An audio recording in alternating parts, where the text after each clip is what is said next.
Raced those cars all over the place, and I whipped her ass with it. Welcome back to Cars and Coffee Exposed. Indiana is famous for its car culture, and a man who has witnessed a great deal of its history firsthand is Cas Casmir.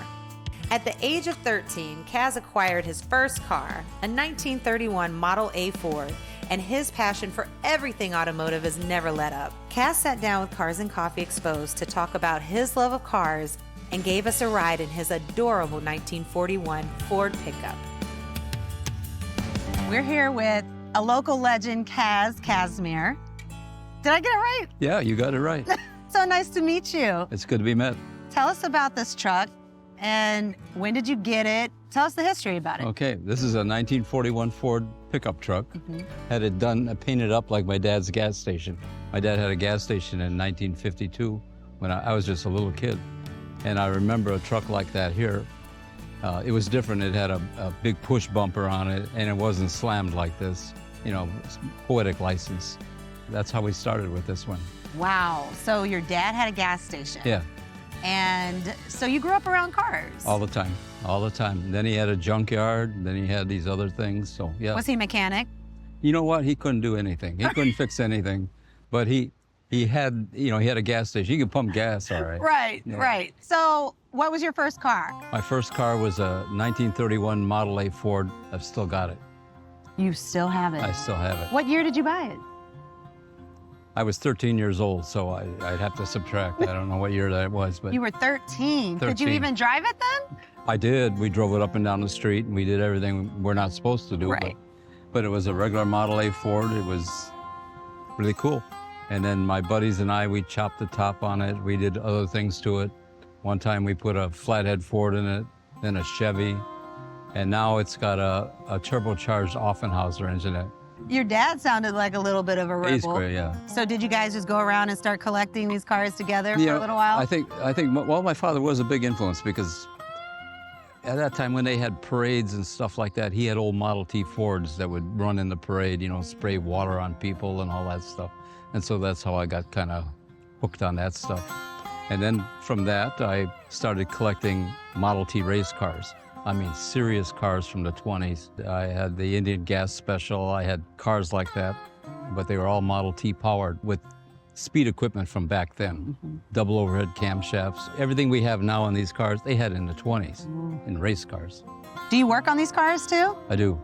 I still pretend like I go to work every morning and I go out to the shop and then I pretend like I'm working. I don't get anything done, but But you turn a wrench or two. I pretend. Cas, if you would just humor us, and let's just go down the list, the inventory list of your collection. Okay, I've got a 39 Ford with a 331 Cadillac engine in it. It's 3 two-barrel carburetors on it. I'm a traditional hot rodder.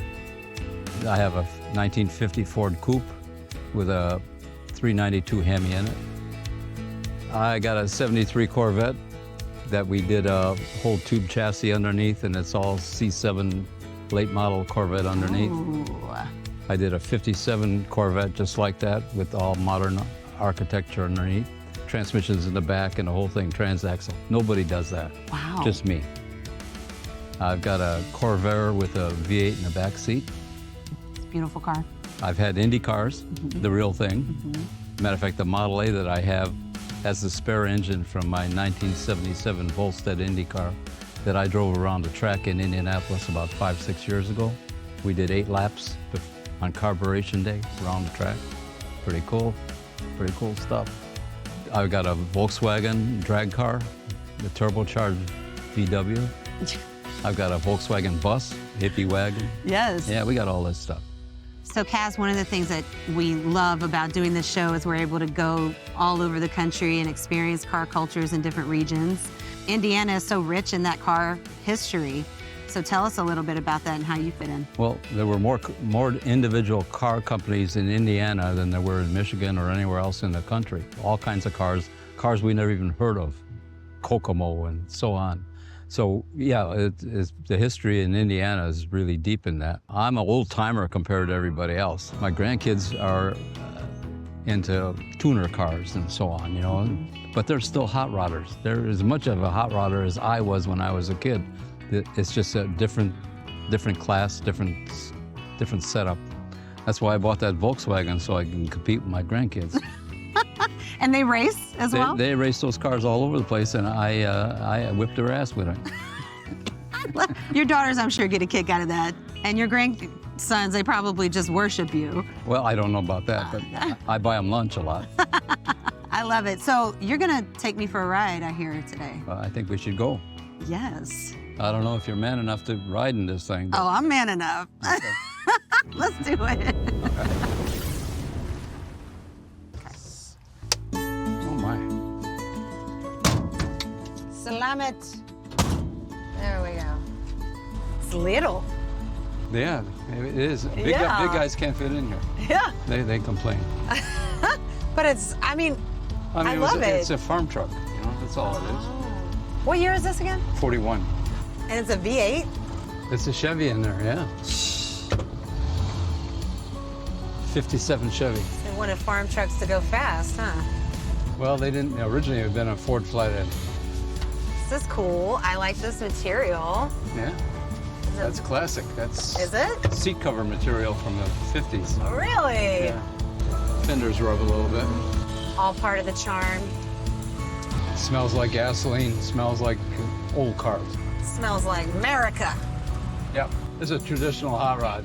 Yeah. Those other guys, street rodders, they got, you know, it's all modern stuff. Yeah. They're trying to make it like a new car. Right. They don't make them like they used to, Kaz. Thank God. Little glove box here. Yeah, gas gauge. There's where your gas gauge is? Mm-hmm. Got to pump the brakes. Okay. Synchronizers are gone out of the transmission. Clutch is chattering. Can anybody else drive this besides you? Yeah, probably not. I got the codes. You notice there's no seat belts in here. Yeah, I'm holding myself in. I trust you. Trusting you, Kaz, in my life. No oh shit handles either. No, nothing. Nothing. Just bend over and kiss your ass goodbye.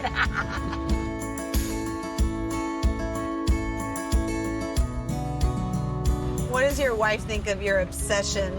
You know what? We've gone to all these places. Have you really? All over. Yeah, all over. We've been everywhere. So let's see. We have Indiana, Belvedere, Illinois, New York State Fairgrounds, Wisconsin. I love it. So she shares your passion. Yeah. She supports it either way. She supports it.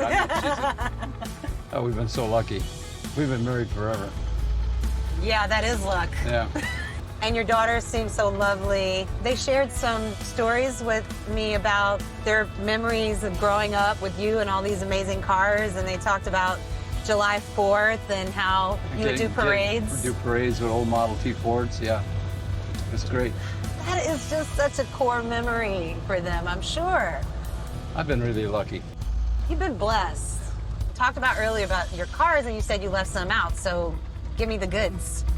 I've got a 32 Ford Roadster that I bought in Shadow Hills, California. Mm-hmm. Originally, they wanted like $1,200 to have it shipped. So instead of shipping it, I said, well, I'm save some money. I'm gonna go pick it up. And so I took my oldest daughter and her son, and we went to California. And on the way, we saw the largest ball of twine, the sod house, the Grand Canyon. So you took that road trip to California thinking it was going to cost you less than $1,200? Yeah. Came back, it was like $6,000. Saved a lot of money. But priceless though, right? Yeah. Yeah, we had a great time. This has been lovely. Cars and Coffee Exposed, presented by Urable, the #1 rated app for automotive detailers. If you want the best customer experience from your detailer, make sure they're powered by Urable.